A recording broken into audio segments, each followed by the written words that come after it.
अपनी ओजस्वी शैली से दुनिया को जीवन जीने की कला सिखाने वाले आचार्य रजनीश के आश्रम में गुरु पूर्णिमा धूमधाम से मनाई गई।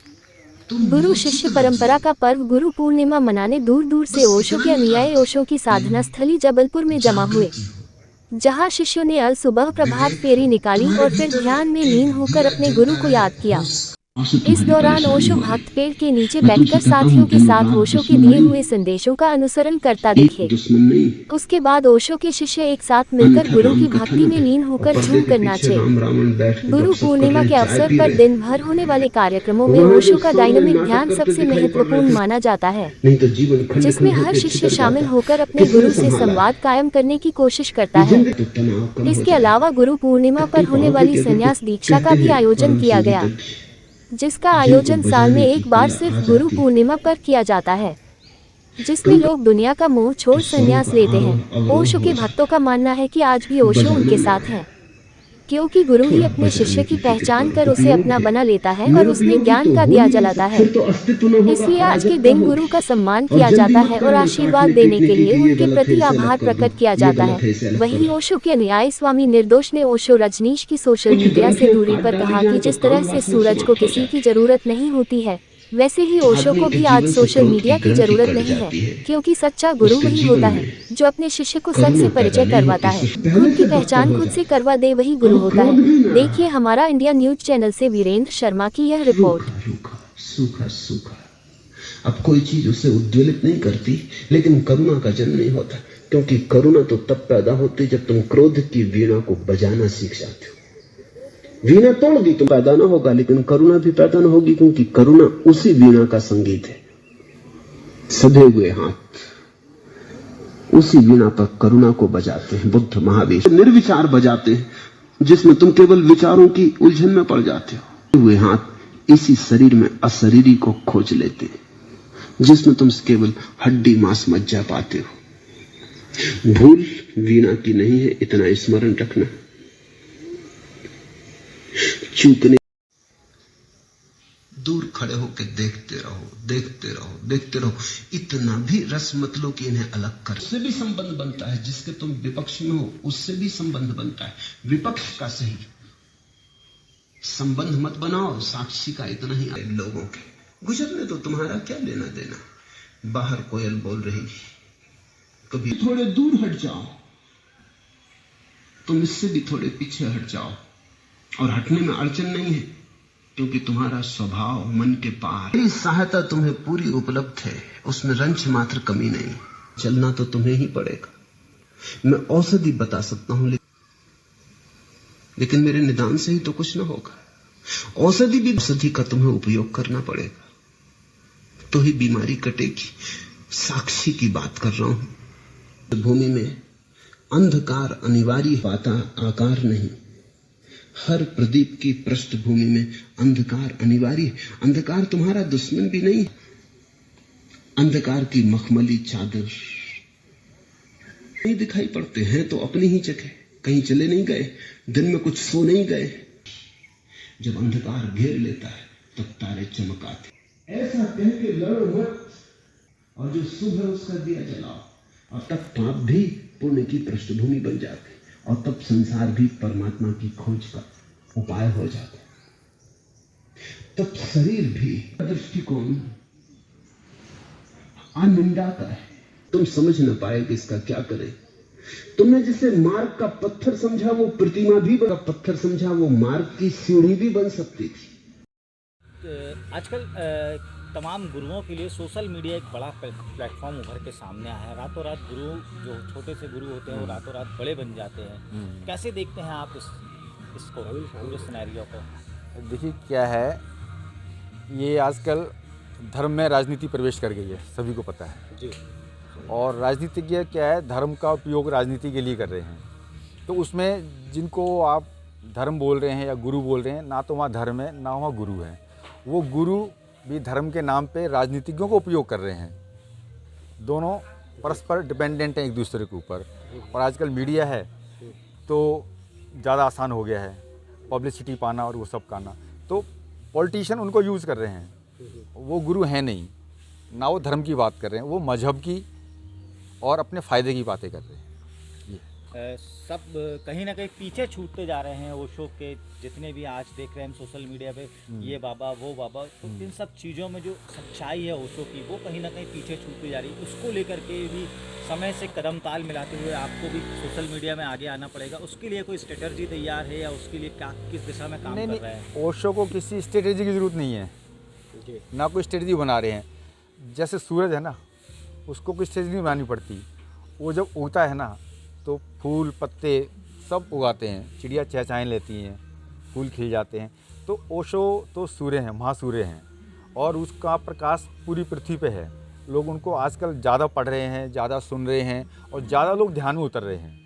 अभी देखो आज गुरु पूर्णिमा है, सब लोग जगह जगह से आए। मैं खुद दिल्ली से आया हूँ, और लोग अलग अलग स्टेट से आए हुए हैं। आप पुणे जाएंगे तो वहाँ पूरे वर्ल्ड से लोग आए हुए हैं। ओशो के ऐसे मात्र व्यक्ति हैं जिनकी जो किताबें हैं, 650 बुक्स हैं, सभी भाषाओं में प्रकाशित है, भारतीय भाषाओं में भी और इंटरनेशनल में भी। पूरा वर्ल्ड पढ़ रहा है, क्योंकि उसमें ना कुछ हिंदू मुस्लिम सिख ईसाई किसी चीज़ को प्रमोट नहीं किया जा रहा है। वहाँ शुद्ध धर्म की बात हो रही है। जिसको हम धर्म समझ रहे हैं, हिंदू मुस्लिम जैन सिख, वो मजहब है। धर्म एक है, उस धर्म में प्रवेश करना पड़ता है। उसको हम बुद्धि से नहीं जान सकते। जैसे आज गुरु पूर्णिमा है, तो ओशो कहते हैं एक शिक्षक होता है ना, एक विद्यार्थी होता है। तो वो मेंटल लेवल पे वहाँ सिर्फ जानकारी लेने आते हैं लोग। तो वहाँ शिक्षक का काम होता है और विद्यार्थी का काम होता है। लेकिन जब हम, जैसे ओशो ने बोला कि सत्य के बारे में जानना है, तो आपको विद्यार्थी बनने से काम चल जाएगा। लेकिन आपको सत्य जानना है तो आपको शिष्य होना पड़ेगा, तो आपको गुरु मिल जाएंगे। तो गुरु आपको सत्य देगा, सत्य के बारे में नहीं बोलेगा, वो सत्य ही बोलेगा कि सत्य को कैसे पाया जाए। तो उसके लिए जिज्ञासा होना जरूरी है। जी, ये तो रही शिष्य की बात, लेकिन गुरु आज का जो समय है उसमें गुरु कैसे मिलेगा? गुरु क्या है आज के हिसाब से? गुरु कैसे मिलेगा? और गुरु क्या है आज? गुरु क्या है आज? देखिए, ये तो बुद्धि की बात नहीं है, ये अंदर की प्यास है। जब आप प्यासे होते हैं ना, जैसे एक तो हम कोका कोला देख के एकदम प्यास जाग जाती है कि यार कोक पी लेते हैं, प्यास लग रही है। लेकिन जब प्यासे होते हैं तो आप कोक नहीं देखते, आप सिर्फ पानी मांगते हैं कि एक घूंट पानी मिल जाए, उससे तृप्ति होगी। तो जब आपके भीतर प्यास होती है ना कि धर्म क्या है, परमात्मा क्या है, प्रकृति क्या है, जीवन क्या है, मरण क्या है, जब इसकी प्यास आपके अंदर जगती है तो गुरु स्वयं प्रकट हो जाते हैं। जिसकी आप बात करें ना, गुरु, सच में गुरु। बाकी तो सब भटकाने वाली बातें, संसार की फ़ायदे नुकसान की बात करते हैं। जो आजकल लोगों को, जैसे आपने मेरे सवाल किया था कि लोगों को आवश्यकता है, लोगों को आवश्यकता गुरु की नहीं है। लोगों को आवश्यकता है कि मेरी समस्याएं कैसे सोल्व हो जाए, संसार की समस्याएं कैसे सोल्व हों। बच्चे की शादी हो जाए, शिक्षा मिल जाए, घर बन जाए, लोन मिल जाए, वगैरह वगैरह। जो उसके लिए गुरु ढूंढ रहे हैं। असली गुरु का काम ये नहीं है। असली का गुरु का काम है तुम्हारा, तुमसे मिलन करा दे, तुम कौन हो ये तुम जान सको, सत्य क्या है वो तुम जान सको, परमात्मा क्या है वो तुम जान सको। उसको जो जानने की विधि है वो गुरु देता है, गुरु जानकारी नहीं देता। जी, स्वामी जी नाम बता दीजिए। मेरा नाम है निर्दोष, मैं दिल्ली से हूँ और वहाँ एक स्कूल चलाता हूँ, जी बच्चों को शिक्षा। स्वामी जी, आज जो है गुरु शिष्य परंपरा का दिन है, आज जी। गुरु पूर्णिमा है। जी। ओशो एक ऐसे गुरु थे जिन्होंने लोगों को आध्यात्म की शिक्षा दी, खुद से खुद की पहचान कराई। वैसे तो अपने भारतीय परंपरा है अध्यात्म की, उसमें बुद्ध है, महावीर है, कृष्ण है, और अष्टावक्र है, कबीर, नानक, गोरख, बहुत सारे बुद्ध पुरुष और जागृत पुरुष की अपनी परंपरा है, श्रृंखला है। उसमें ओशो थोड़े अलग इसलिए आते हैं कि ये सारे जो बुद्ध पुरुष थे उनकी एक निश्चित उनका एक घेरा था, एक मर्यादा में चलते थे। ओशो एक ऐसे सद्गुरु है कि उन्होंने सारा भारत के ही नहीं, सारी दुनिया के जो बुद्ध पुरुष थे, जागरूक पुरुष थे, उनकी देशना में जो भी बहुत महत्वपूर्ण था अध्यात्म की दृष्टि से, मनुष्य की चेतना को ऊपर उठाने के लिए, उसका सारा सार निचोड़ लेके सारा एक समग्र अध्यात्म प्रक्रिया स्थिति बनाई है, प्रक्रिया बनाई है।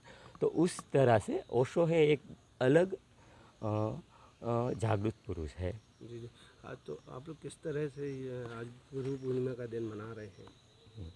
अपने गुरु पूर्णिमा में ऐसा होता है कि सुबह में एक तो सक्रिय ध्यान होता है, उसके पहले यहाँ हम उससे प्रभात फेरी बोलते हैं। तो हमारे गुरु जी है स्वामी आनंद विजय जी, उनकी अगुवाई में हम पूरे आश्रम में घूमते हैं, कीर्तन करते हैं और इस तरह से गुरु पूर्णिमा का जो उत्सव है उसकी शुरुआत प्रारंभ करते हैं। क्या क्या कार्यक्रम होते हैं?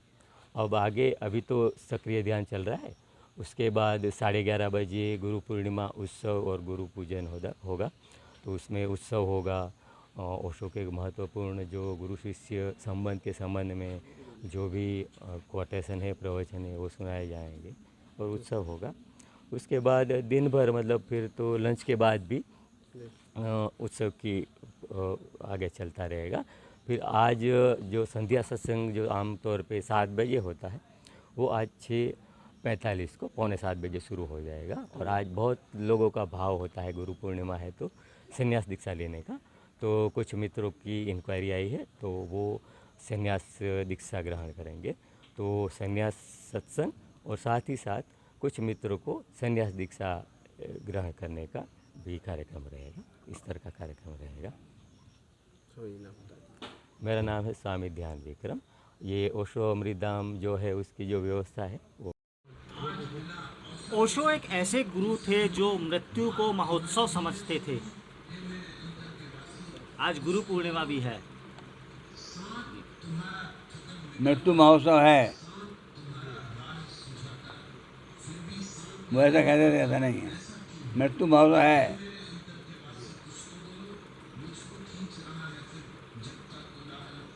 इसलिए मृत्यु बहुत महत्वपूर्ण है। लेकिन लोग जब किसी की मौत होती है तो दुख मनाते हैं, ओशो कहते हैं कि उसको उत्सव मनाओ। वो दुखी उत्सव है इनका, वो नकली नहीं असली है। वो जो है वो निकाल रहा है। जी। गुरु गए तो आएगा, पीड़ा तो होगी, तो पीड़ा छुपा नहीं रहा, वो है जो वो अपने आप को प्रकट कर रहे हैं, ऐसे हैं हम।